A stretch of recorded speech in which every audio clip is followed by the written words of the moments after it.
Hi friends, ಎಲ್ಲರಿಗೂ ನಮಸ್ಕಾರ. Welcome back to our channel VS info kitchen. ನಾನು ನಿಮ್ಮ ಮಂಜುಳಾ.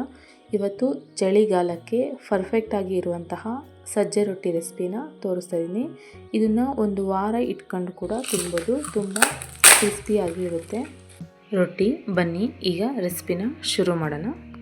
ನಾನು ಇಲ್ಲಿ ಬರೀ ಸಜ್ಜೆನ ಮಿಲ್ ಮಾಡಿಸಿದ್ದೀನಿ. ನೀವು ಒಂದು ಸೇರು ಸಜ್ಜೆಗೆ ಒಂದು ಟೀ ಗ್ಲಾಸಷ್ಟು ಉದ್ದಿನಬೇಳೆನ ಕೂಡ ಸೇರಿಸ್ಬೋದು. ತುಂಬ ಚೆನ್ನಾಗಿರುತ್ತೆ. ನಾನು ಇಲ್ಲಿ ಒಂದು ಬೌಲಷ್ಟು ಸಜ್ಜೆ ಹಿಟ್ಟನ್ನ ತೊಗೊಂಡಿದ್ದೀನಿ. ಈಗ ಹಿಟ್ಟನ್ನು ಜಿಗಿ ಮಾಡ್ಕೊಳ್ಳೋಣ. ಸ್ಟವ್ ಆನ್ ಮಾಡಿಕೊಂಡು ಒಂದು ಬೌಲ್ ಇಟ್ಕೊಳ್ಳಿ. ಅದರಲ್ಲಿ 1.5 ಗ್ಲಾಸಷ್ಟು ನೀರು ಹಾಕಿ, ನಾನು ಕರೆಕ್ಟು ಮೆಸರ್ಮೆಂಟ್ ತೋರಿಸ್ತಾ ಇದ್ದೀನಿ. 1.5 ಗ್ಲಾಸ್ ನೀರು ಹಾಕಿ ಅದಕ್ಕೆ 1 ಸ್ಪೂನಷ್ಟು ಉಪ್ಪು ಹಾಕಿದರೆ ಕರೆಕ್ಟಾಗಿ ಸರೋಗುತ್ತೆ. ಇದು ಬಾಯ್ಲ್ ಆದ ನಂತರ ರೆಡಿ ಮಾಡಿ ಇಟ್ಕೊಂಡಿರೋಂತಹ ಹಿಟ್ಟನ್ನು ಸೇರಿಸ್ಕೊಳ್ಳಿ. ಇದನ್ನು ಒಂದು 5 ನಿಮಿಷ ಕಾಲ ಚೆನ್ನಾಗಿ ಕುದಿಸ್ಕೋಬೇಕು. ಕುದಿಸೋದ್ರಿಂದ ರೊಟ್ಟಿ ತುಂಬ ಚೆನ್ನಾಗಿ ಬರುತ್ತೆ. ನಿಮಗೆ ಈ ಥರ ಜಿಗಿ ಮಾಡ್ಕೊಳೋದು ಬೇಡ ಅಂದರೆ ಇನ್ನೊಂದು ಮೆಥಡ್ ಕೂಡ ಇದೆ. ನೀರನ್ನ ಚೆನ್ನಾಗಿ ಬಾಯ್ಲ್ ಮಾಡಿಬಿಟ್ಟು ಹಿಟ್ಟಲ್ಲಿ ಸ್ವಲ್ಪ ಸ್ವಲ್ಪನೇ ಸೇರಿಸ್ತಾ ನಾದ್ಕೊಂಡ್ರೆ ಆವಾಗ ಕೂಡ ತುಂಬ ಚೆನ್ನಾಗಿ ಬರುತ್ತೆ ರೊಟ್ಟಿ. ನನಗೆ ಈ ಮೆಥಡೇ ತುಂಬ ಈಸಿ ಅನ್ನಿಸ್ತು, ಅದಕ್ಕಾಗಿ ಜಿಗಿ ಮಾಡ್ಕೊತಾ ಇದ್ದೀನಿ. ಈಗ ನೋಡಿ, ಒಂದು 5 ನಿಮಿಷ ಆಗಿದೆ. ಇದನ್ನು ಒಂದು ಸ್ಪೂನ್ ಸಹಾಯದಿಂದ ಮಿಕ್ಸ್ ಮಾಡ್ಕೊಳ್ಳೋಣ. ಇದನ್ನು ಪೂರ್ತಿ ತಣ್ಣಗಾದ ನಂತರ ಮಾತ್ರ ರೊಟ್ಟಿ ಮಾಡ್ಕೋಬೇಕು. ಇದನ್ನು ಒಂದು ಅಗಲವಾದ ಪ್ಲೇಟಲ್ಲಿ ಹಾಕಿ ಎತ್ತಿಟ್ಕೊಳ್ಳೋಣ.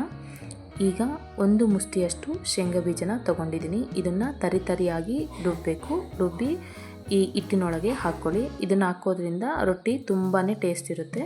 ನಾನು ಇಲ್ಲಿ ಒಂದು ಸ್ಪೂನಷ್ಟು ಮೆಣಸಿನ ಕಾಳನ್ನ ಸೇರಿಸ್ತಾ ಇದ್ದೀನಿ. ಇದು ಟೇಸ್ಟು ತುಂಬ ಚೆನ್ನಾಗಿರುತ್ತೆ ಇದನ್ನ ಹಾಕೋದ್ರಿಂದ. ಈಗ 2 ಸ್ಪೂನಷ್ಟು ಎಳ್ಳನ್ನು ಹಾಕ್ತಾ ಇದ್ದೀನಿ. ಇದನ್ನು ಎಲ್ಲ ಸೇರಿಸಿ ಚೆನ್ನಾಗಿ ನಾದ್ಕೋಬೇಕು. ಇದಕ್ಕೆ ಎಕ್ಸ್ಟ್ರಾ ಉಪ್ಪು ಹಾಕೋ ಅವಶ್ಯಕತೆ ಇರೋದಿಲ್ಲ. ನಾವು ಜಿಗಿ ಮಾಡುವಾಗ ಉಪ್ಪನ್ನು ಹಾಕಿರ್ತೀವಲ್ಲ, ಅದೇ ಸರೋಗುತ್ತೆ. 1 ಸ್ಪೂನು ಉಪ್ಪು ಕರೆಕ್ಟಾಗಿ ಸರೋಗಿದೆ. ಒಂದು ಬೌಲಲ್ಲಿ ನೀರು ತಗೊಂಡು ಕೈಯನ್ನು ಎದ್ದುತ್ತಾ ಸ್ವಲ್ಪನೇ ಹಿಟ್ಟನ್ನು ನಾದ್ಕೊಂಡು ರೆಡಿ ಮಾಡಿ ಇಟ್ಕೋಬೇಕು. ನಿಮಗೆ ಯಾವ ಸೈಜಲ್ಲಿ ಬೇಕೋ ಉಂಡೆನ ಆ ಸೈಜಲ್ಲಿ ಮಾಡಿಕೊಂಡು ರೊಟ್ಟಿ ಮಾಡ್ಕೋಬೇಕು. ನಾನು ಮೀಡಿಯಮ್ ಸೈಜಲ್ಲಿ ಉಂಡೆ ಮಾಡ್ಕೊಂಡಿದ್ದೀನಿ. ನಿಮಗೆ ಹಿಟ್ಟಲ್ಲೇ ಎಳ್ಳು ಹಾಕ್ಕೊಳೋದು ಬೇಡ ಅಂದರೆ ಈ ಥರನೂ ಮಾಡ್ಕೋಬೋದು. ಫಸ್ಟು ಒಂದು ಪ್ಲೇಟ್ ತಗೊಳ್ಳಿ. ಅದರಲ್ಲಿ 2 ಸ್ಪೂನಷ್ಟು ಎಳ್ಳು ಹಾಕಿ 2 ಸ್ಪೂನಷ್ಟು ಅಕ್ಕಿ ಹಿಟ್ಟನ್ನ ಸೇರಿಸಿ ನಂತರ ಅದನ್ನು ಚೆನ್ನಾಗಿ ಮಿಕ್ಸ್ ಮಾಡ್ಕೋಬೇಕು. ಮಿಕ್ಸ್ ಮಾಡಿದ ನಂತರ ರೆಡಿ ಮಾಡಿ ಇಟ್ಕೊಂಡಿರೋಂತಹ ಸಜ್ಜೆ ಹಿಟ್ಟು ಉಂಡೆನ ಅದರೊಳಗೆ ಹಿಂಗೆ ರೋಲ್ ಮಾಡಬೇಕು. ರೋಲ್ ಮಾಡಿದ ನಂತರ ಅದನ್ನು ಪ್ರೆಸ್ ಮಾಡಿದಾಗ ಅದರಲ್ಲಿರುವಂತಹ ಎಳ್ಳು ಎಲ್ಲ ಹಿಟ್ಟಿಗೆ ಚೆನ್ನಾಗಿ ಅಂಟ್ಕೊಳುತ್ತೆ. ಆಗ ಲಟ್ಟಿಸ್ಕೋಬೋದು. ನೀವು ಲಟ್ಸೋಕ್ಕೆ ಅಕ್ಕಿ ಹಿಟ್ಟನ್ನ ಕೂಡ ಯೂಸ್ ಮಾಡ್ಬೋದು, ಇಲ್ಲಾಂದರೆ ಸಜ್ಜೆ ಹಿಟ್ಟನ್ನು ಕೂಡ ಯೂಸ್ ಮಾಡ್ಬೋದು. ಅಕ್ಕಿ ಹಿಟ್ಟು ಹಾಕೋದ್ರಿಂದ ಬೇಗನೆ ಲಟ್ಟಿಸ್ಕೋಬೋದು. ತುಂಬ ಚೆನ್ನಾಗಿ ಬರುತ್ತೆ ಲಟ್ಸೋಕ್ಕೆ.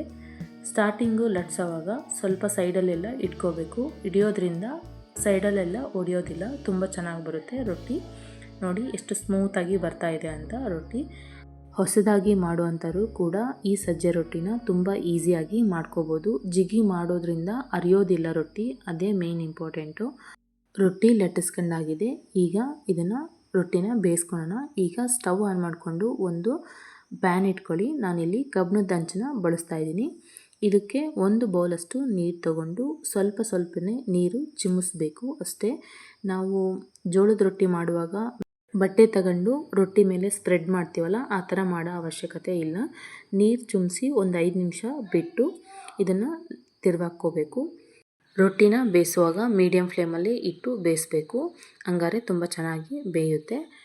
ಸಜ್ಜೆಯಲ್ಲಿ ತುಂಬಾ ಪೋಷಕಾಂಶಗಳು ಇವೆ. ಇದರಲ್ಲಿ ಫೈಬರು ಮತ್ತು ಕ್ಯಾಲ್ಶಿಯಂ ಹೆಚ್ಚಾಗಿರುತ್ತದೆ. ಇದರಲ್ಲಿ ವಿಟಮಿನ್ B6 ಕೂಡ ಜಾಸ್ತಿ ಇರುತ್ತದೆ. ಶುಗರ್ ಇರೋವಂಥವ್ರು ಕೂಡ ಈ ಸಜ್ಜೆಯನ್ನು ಬಳಸ್ಬೋದು, ತುಂಬಾ ಒಳ್ಳೆಯದು. ರೊಟ್ಟಿಯನ್ನು ಮೆತ್ತಗೆ ಕೂಡ ಮಾಡ್ಕೋಬೋದು, ಇಲ್ಲಾಂದರೆ ಗಟ್ಟಿಯಾಗಿ ಕೂಡ ಮಾಡ್ಕೋಬೋದು. ಮೆತ್ತಗೆ ಮಾಡ್ಬೇಕಂದ್ರೆ ಬೇಗನೆ ಆಗುತ್ತೆ. ಗಟ್ಟಿ ಮಾಡುವಾಗ ಸ್ವಲ್ಪ ಟೈಮ್ ತಗೊಳುತ್ತೆ. ಒಂದು 5 ಮಿನಿಟ್ಸ್ ಎಕ್ಸ್ಟ್ರಾ ನಾವು ಲೋ ಫ್ಲೇಮಲ್ಲೇ ಇಟ್ಟು ಇದನ್ನು ತಿರುವಾಕೋದ್ರಿಂದ ರೊಟ್ಟಿ ಗಟ್ಟಿಯಾಗುತ್ತೆ. ಇದನ್ನು 1 ವಾರಗಟ್ಟಲೆ ನಾವು ಸ್ಟೋರ್ ಮಾಡಿ ಇಟ್ಕೊಬೋದು ಗಟ್ಟಿ ಮಾಡೋದ್ರಿಂದ. ಈಗ ನೋಡಿ, ರೊಟ್ಟಿ ಚೆನ್ನಾಗಿ ಬೆಂದಿದೆ. ನಾನು ಗಟ್ಟಿಯಾಗಿ ಬೇಯಿಸ್ಕೊಂಡಿದ್ದೀನಿ 1 ವಾರ ಸ್ಟೋರ್ ಮಾಡಲಿಕ್ಕೆ. ಈಗ ನೋಡಿ, ಎಲ್ಲ ರೊಟ್ಟಿಯನ್ನು ನಾನು ರೆಡಿ ಮಾಡಿ ಇಟ್ಕೊಂಡಿದ್ದೀನಿ. ನಾನು ಇಲ್ಲಿ ರೊಟ್ಟಿಗೆ ಕಾಂಬಿನೇಷನ್ ಆಗಿ ಶೇಂಗಾ ಬೀಜ ಮತ್ತು ಬೆಲ್ಲನೂ ಮಿಕ್ಸ್ ಮಾಡಿ ಗ್ರೈಂಡ್ ಮಾಡಿ ಇಟ್ಕೊಂಡಿರೋಂತಹ ಶೇಂಗಾ ಬೀಜದ ಪುಡಿ, ಎಳ್ಳು ಪುಡಿ, ದಾಲು ಮತ್ತು ಕಡಲೆಪುಡಿ, ಹುಚ್ಚಳ ಪುಡಿ, ಮೊಸರನ್ನು ಇಟ್ಕೊಂಡಿದ್ದೀನಿ. ತುಂಬ ಚೆನ್ನಾಗಿರುತ್ತೆ ಈ ಕಾಂಬಿನೇಷನ್ನು. ಇದ್ರ ಜೊತೆಯಾಗಿ ಬದನೆಕಾಯಿ ಎಣ್ಗಾಯಿ ಮಾಡಿದ್ರೂ ತುಂಬ ಚೆನ್ನಾಗಿರುತ್ತೆ ಈ ರೊಟ್ಟಿಗೆ.